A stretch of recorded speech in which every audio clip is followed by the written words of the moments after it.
We did it. We pulled a Wrexham. Back-to-back-to-back promotions. We escaped the Vanarama National League, off camera before episode 1, then League 2 and League 1. Now we're in the EFL Championship, one step away from the Prem. It's truly amazing what hard work, determination, and having much more money than other teams can do. Haters, they love to bring up that initial $10 million investment, and yes, back in Leagues 1 and 2, some would call that outrageous wealth. But now, many of our league mates have fat wallets too, so the paradigm is about to change. We're going to have to start selling some players in order to grow the club and upgrade our stadium. That means guys like Perrier and Groves may be moving on. Of course, we'll wait for the right offer before parting with those absolute studs. Let's talk club value. At the end of last season, Pennyworth FC was valued at $53 million, actually posting a loss of about $8 million. Now we're worth $69 million. Nice. We sold a couple 100,000 shirts this season, and the most popular ones were Henry Groves, Nate Perrier, and Lewis Garrett, unsurprisingly. Our initial transfer budget was $10.8 million. We spent a total of $4.5 million on transfers, leaving $6 million unspent. So far, under the tenure of Luke Fox, our highest transfer fee paid was for John Tolkien, $3.5 million. Looking at all of our transfers for the season, including loans, in July we sold Frederick Ashworth to Rochdale for $230K. In August, we parted ways with Al Odermatt for about $500,000 to Waldhof over there in Germany. In September, Alex de Vries went out on loan to Besiktas for 1 year. He's back now and looking incredible. And that same month, we sold Fred Slater for $165K to Bastia. October saw keeper Idris Ali, again that's Idris Ali, loaned out to Sunderland for 6 months starting in January. Center back Kai Short just wasn't playing well, so we sent him north to freeze his ass off in Norway. Bodo Glimt gave us nearly $800K for him, and we knew Lewis Wills wouldn't be getting any playing time at striker, so he's heading out on loan to Tondela once the summer transfer window opens. Individual player stats. Goals, no surprise here, Benjamin Jacobs, aka Benny Jakes, put in 30. But nipping at his heels, young Lewis Garrett with 27 in 37 appearances. The 17-year-old phenom winger Henry Groves scored 20 in his 50 appearances. Tello Asgard with 15. Connor Mason had 14. Midfielder Leon Stewart with 10. Daniel Greta Van Vliet with 6 goals. Sammy Benchama had 4. Our top assist men were Stewart and Asgard with 20 apiece. Connor Mason chipped in 17. What a season for him. Groves had 12. Van Vliet had 10. Defender clean sheets, Perrier had 12, John Tolkien and Noah Mooring had 11 each, Gus Marion had 10. As for the goalkeepers, Marinovic had 10 clean sheets, Gomez had 4. Looking at match ratings, such as they are in this game, our strikers led the way. Ben Jacobs and Lewis Garrett each registered a 7.2. Stewart, Asgard, and Groves tied at 7.1, both keepers and Mason at 6.9, Van Vliet at 6.8, Benchama 6.7, not very helpful in deciding who to keep at CDM. Among the center backs, Perrier's 6.7, just slightly above Noah Mooring's 6.6. Fullbacks Gus Marion and John Tolkien at 6.6 and 6.5, respectively. Let's take a moment to check in on an old friend, Tommy Myers, who was influential in Season 1, making 38 appearances for us, notching 11 goals and 19 assists. It was a tough decision to let him go, so we wanted to follow up, see how he did this season, but sadly, no one picked him up. 30 goal involvements in League 2 for us, and not a single club was impressed enough to give this guy a contract? Not cool.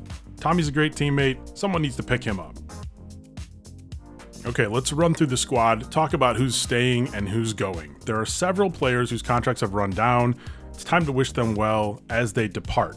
They include center back, former captain Austin Rigby, whose devastating injury limited him to 2 appearances for us all season. Goalkeeper Stefan Marinovic, who put in 75 appearances for us in net over these past 2 seasons. Then there are midfielders Jesse Oakley, Joseph McFadden, and Nicholas Warren, 3 guys who definitely played for this club. And finally, fullback Bradley Randall, whose energy level and beautiful bald head we will dearly miss. Now, we believe we can compete in the English second tier without any major new signings. However, we fully expect Premier League clubs to put in offers for Henry Groves and Nathan Perrier, possibly others too. We're going to be very open-minded about those offers, but until they arrive, the core looks like this. Winger. Groves, because obviously, he does all the things. The shooting, the passing, the dribbling, they're all special. Center back Nathan Perrier. Honestly, he may be slightly overvalued, but he has games where he makes those wow plays that really frustrate the opponent. Nate is an intimidating presence in front of our net. If we only get low ball offers, we are more than happy to keep him. Striker Lewis Garrett is a beast and still only 19. We are lucky to have him.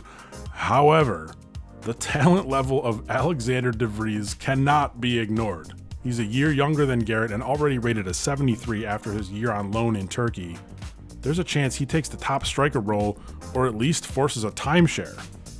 Midfielder Leon Stewart is everything we could have asked for from a preseason free agent signing. 10 goals, 21 assists, only 18 years old.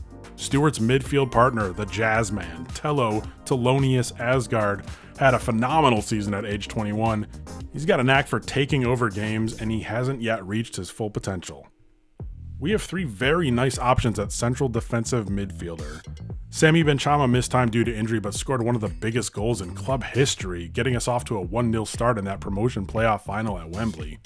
Dutchman Daniel Van Vliet made some jaw-dropping passes in his 48 appearances and played more than any other CDM in the squad. That brings us to Jabrail Agamirov. And guys, believe me when I tell you, I've done all the research available to English speakers on how to say his name. There's no consensus on the first name, and only some agreement on the last name. Also, what is he? Is he really a central defensive midfielder? He's clearly gifted offensively, but I can't remember seeing him make a play against an attacker. And maybe our boy here just isn't very defensive-minded. On the other hand, wow, the guy is skilled. If you watched episode 12, you saw me break down the intelligent move he made, not only making the right pass, but also opening space for Ben Jacobs to do his thing. Adding to the mystery is the fact that he's been our 3rd choice at CDM, meaning, quite frankly, we haven't seen enough of him in limited playing time to truly know what we've got. If you were a club's 3rd CDM, unsure about your place in the club's future plans, you might de-emphasize defense too.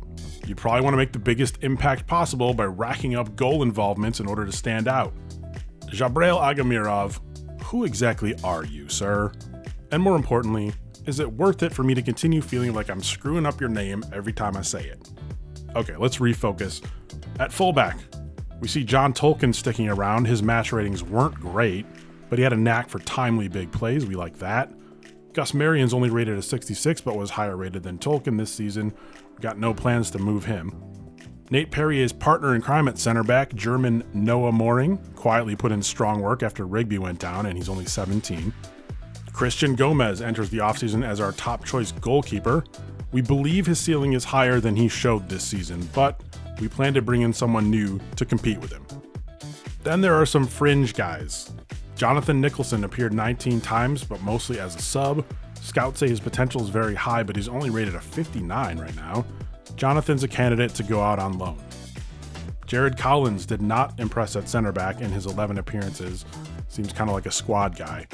Hugh Dodd only made 5 appearances, so we're not sure what to make of him. He's a 64 overall, so we could see some action in cup matches or as a sub. Winger Alex Collins played 24 times, looked very capable, but we may consider moving him on given the ridiculous amount of wingers we have. Same applies to Connor Mason. I want to keep him. He's a very good player, but will he be satisfied if he's not starting at the next level?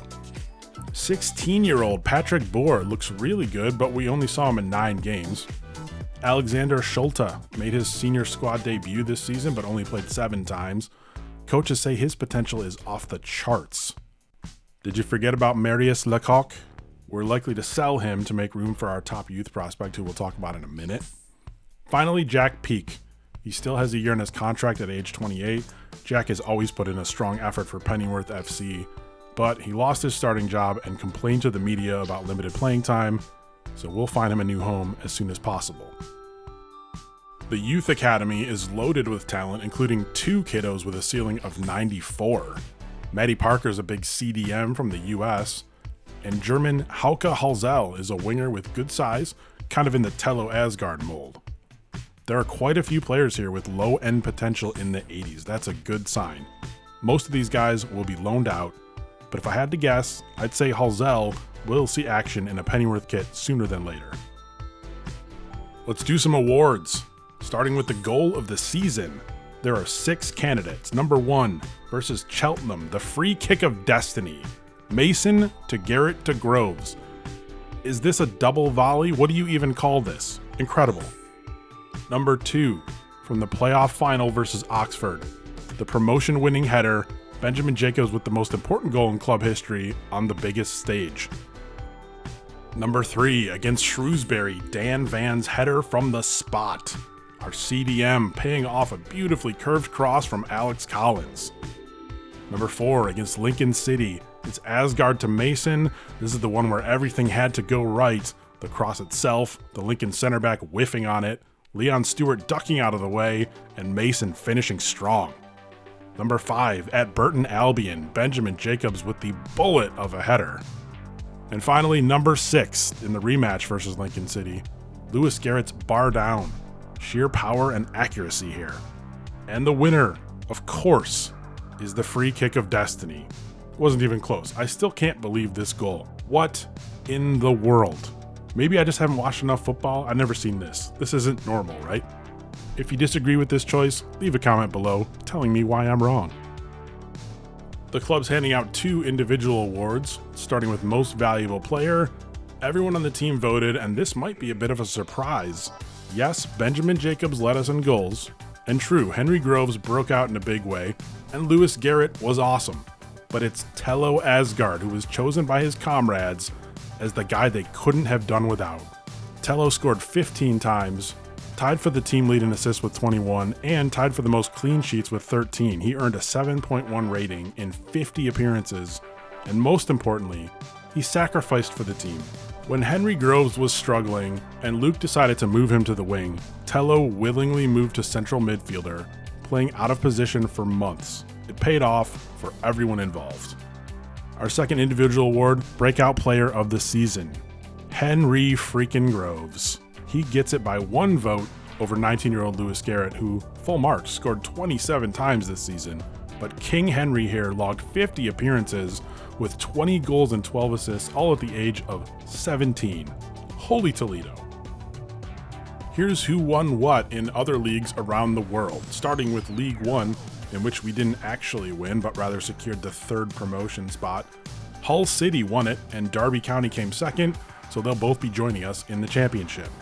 We already knew Brentford won the FA Cup. Hey cool, Tottenham won something. It's the Carabao Cup, but it's technically something. They beat Manchester United by a single goal in the final. Hey, remember that Papa John's trophy? It went to Sheffield Wednesday. No wonder they were so tired. PSG won the Champions League over Liverpool.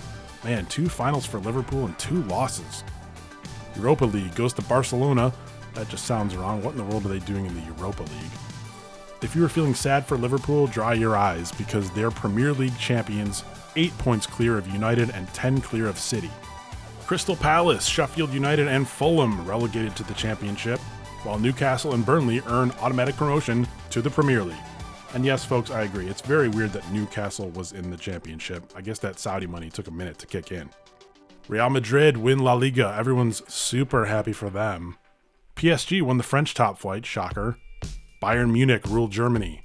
Juventus edge out Roma for the Scudetto. The Dutch Premier League title goes to PSV, with Ajax coming 2nd. Porto are tops in Portugal. Celtic take the Scottish Prem by 20 points over Rangers. Congrats to Sydney FC, who won the Australian League by a single point over Melbourne Victory. Lask win the Austrian Bundesliga over Sturm Graz. Royal Antwerp, the Twerps, are kings of Belgium. The Danish Super League goes to Copenhagen. Copenhagen? Really? The Danish Super League goes to Copenhagen. Young Boys dominate the Swiss Super League. Fenerbahce win the Turkish top flight, and nobody understands the Argentinian league, but it looks like Boca Juniors are doing well, or perhaps did well. All right, let's end by breaking the fourth wall and discussing the series itself. All in all, this was another season to remember. It was fun, though aside from some light adversity, it did feel a bit easy. So I'll be looking for ways to adjust the difficulty. Also, this series will be moving. It's time to leave FIFA 22. Say what you will, but newer versions of the game provide much better storytelling tools So I'm going to be recreating the whole club in FC25, which is going to take a while. So to all 12 of you who've watched season 2, I really hope you come back for season 3. I promise the wait won't be years this time. I sincerely appreciate every single view, every comment, every like. These videos take forever to make, but they're fun, and I just want people to enjoy this story. That's it. So stay tuned. I bid you farewell and good luck, morons. Bye.